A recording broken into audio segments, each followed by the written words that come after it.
மணப்பெண்ணின் பிரத்யேகமான திருமணம் விவாஹா தி சென்னை சில்க்ஸ். 2024 தேர்தல் தமிழகத்தினுடைய தலைவிதியை மாற்றியமைக்கக்கூடிய தேர்தல். 2026 தேர்தல் 7வது முறையாக அவர் முதலமைச்சராக வர வேண்டும். இந்த தேர்தல் கண்காணிக்கப்படுகிறது. நாடு மட்டுமல்ல, உலகமே அதுதான் வச்சுக்கிட்டு இருக்கோம். தமிழ்நாடு தலைகுனியாது என்கின்ற வார்த்தை எதுல இருக்குன்னு சொன்னா 2026 தேர்தல். அதற்கு தமிழகத்தில் இருக்கின்ற எடப்பாடி, அதிமுக ஆட்சியில் இருக்கின்ற எடப்பாடி அதுக்கு துணை போகிறார்.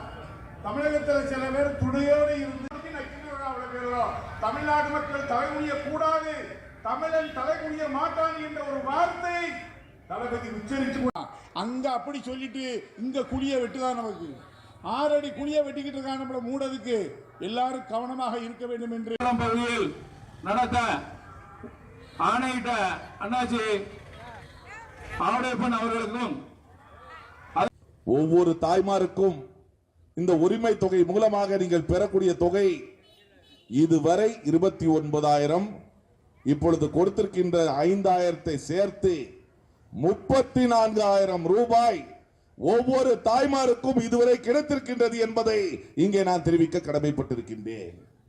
தமிழகம் ஏன் தலைகுனியாது? 2017 ஆண்டிலிருந்து 2021 ஆண்டு வரை ஆட்சி செய்த எடப்பாடி பழனிசாமி தமிழகத்தை டெல்லிக்கு அடகு வைத்தார்.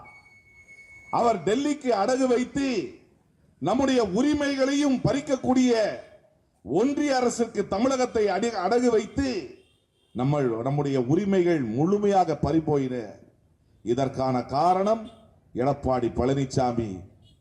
இங்கே பேசியவர்கள் தெரிவித்தார்கள், நான் திராவிட முன்னேற்ற கழகத்திற்கு நான் வந்தபோது அதனை அங்கே இணைவதற்கு முன்பு நான் என் மனதில் தோன்றியதெல்லாம் ஒரு தலைவர் அவர் தன்னுடைய அரசியல் வாழ்க்கையில் போராடி கைது செய்யப்பட்டு, மிசாவில் கைது செய்யப்பட்டு ஓராண்டு சிறை சென்று படிப்படியாக இளைஞரணி செயலாளராக, பொருளாளராக, துணை பொதுச் செயலாளராக, செயல் தலைவராக வரக்கூடிய ஒரு தலைவர் இருக்கின்ற ஒரு பகுதி.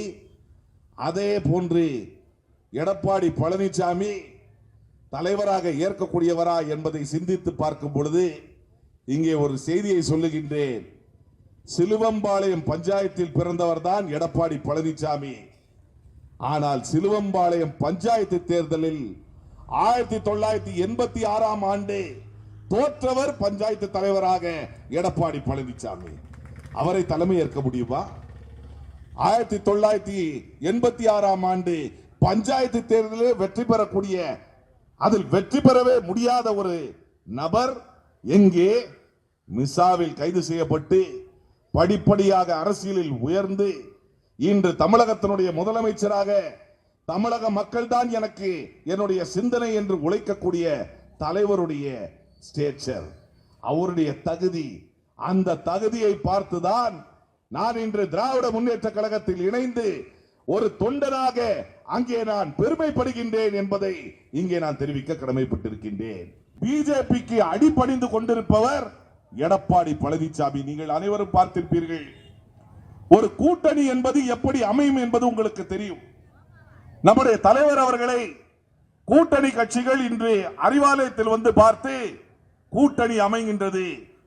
ஆனால் தற்போது இருக்கும் கூவத்தூர் அதிமுக அவருடைய கூட்டணி எப்படி அமைகின்றது என்பதையும் பார்த்திருப்பீர்கள். காரணம், நான் இங்கே தெரிவித்தது கூவத்தூர் அதிமுக என்பதை கூறுவதற்கு காரணம், அதை நிறுவிய தலைவர் இறந்ததற்கு பின்பு, அதை பாதுகாத்த தலைவர் இறந்ததற்கு பின்பு 2016 ஆண்டு கூவத்தூரில் உதித்ததுதான் தற்போது இருக்கும் எடப்பாடி அதிமுக என்பதை நான் தெரிவிக்க கடமைப்பட்டிருக்கின்றேன்.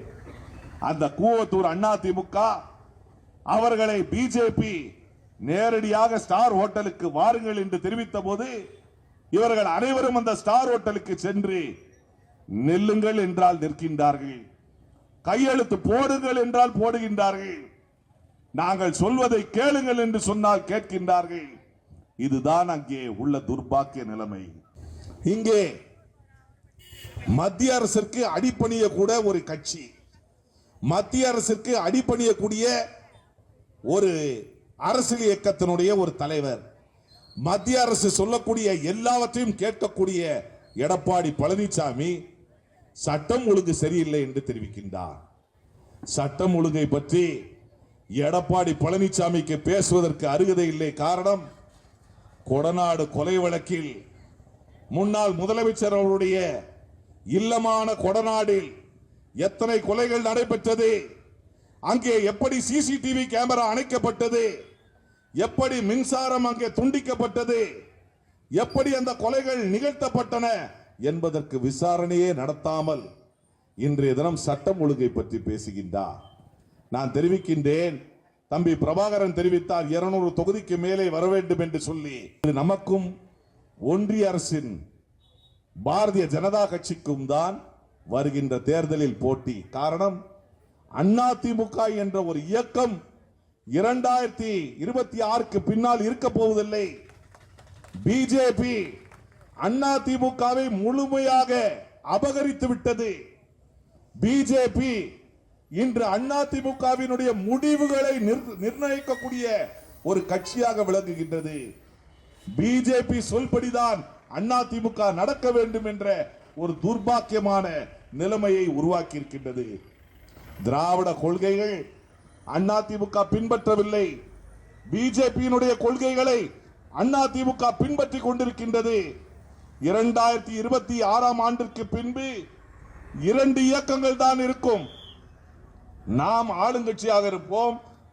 எதிர்கட்சியில் பிஜேபி போடுகின்ற அந்த திட்டத்தின் அடிப்படையில் அதிமுக மற்றும் அனைத்து கட்சிகளையும் ஒருங்கிணைத்து அவர்கள் அபகரித்து அவருடைய கட்டுப்பாட்டில் வைக்கக்கூடிய ஒரு சூழ்நிலை தான் அதிமுகவில் இருக்கின்றது. அதிமுக என்ற இயக்கத்தை அடியோடு ஒழித்து தமிழகத்தை டெல்லிக்கு காட்டி கொடுத்த எடப்பாடி பழனிசாமிக்கு நீங்கள் ஆதரவு கொடுப்பீர்களா? கண்டிப்பாக கொடுக்க மாட்டீர்கள் நம்புகின்றோம். எடப்பாடி பழனிசாமி அதை மனதில் வைத்து நீங்கள் அனைவரும் வருகின்ற காலங்களில் மக்களுக்காக உழைக்கக்கூடிய திராவிட மாடல் அரசு, மக்களுக்காக உழைக்கக்கூடிய நம்முடைய தமிழகத்தினுடைய முதலமைச்சர் தலைவர் அவர்களுக்கு ஆதரவு கொடுத்து மீண்டும் 2026ஆம் ஆண்டு திராவிட முன்னேற்ற கழகத்தினுடைய ஆட்சி அமைவதற்கு ஆதரவினை தாருங்கள் தாருங்கள் என்று கேட்டு நல்ல வாய்ப்புக்கு நன்றி கூறி விட